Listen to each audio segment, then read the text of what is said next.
Most everyone who come home are scared of my German Shepherd dog. He's huge, he's big, he's menacing. I have seen so-called dog lovers hastily withdrawing their hand as the proffered fingers are nearly snapped off. And at the end of 5 minutes, sometimes less, dog lover leaves confused, guilty. He doesn't love all the dogs in the world, especially the one who just tried to make a meal of him. His growl doesn't need provocation. His bark like the roar of the king of beasts. His bite could make mincemeat of a Tyson fist. Since I've always trained my dogs myself, I had quite a tough time with this fellow. He decided from the beginning he was a master and I his slave, and try as I couldn't shake this zealous belief out of his mind, not for a few months anyway. He also decided that when I left the house, he'd take over and rule over the women like a monarch of all he surveyed. All this was fine, except I knew if he was not controlled, it would lead to disciplinary problems. Normally, you train a dog using the reward method.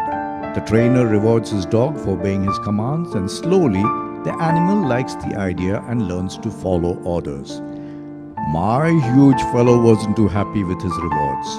He didn't like biscuits, nor bones, nor anything dogs normally like. He loved vanilla ice cream though. However, since ice cream isn't something I carry around in my pocket, this posed quite a huge problem. Sadly, I had to resort to the fear method. That if he didn't listen to my commands, he would get a whack from a rolled newspaper. Since most of my editors send me their newspapers by post, this wasn't too difficult, and it worked, though it strained our relationship.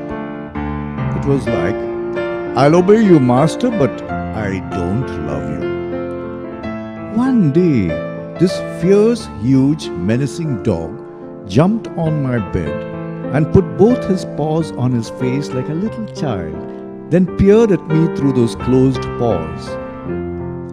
I realized he was trying to say something and thought maybe, just maybe, he was telling me he wanted a good petting. I put my hand out and gently stroked his face. He put his huge head deeper into his paws and closed his eyes.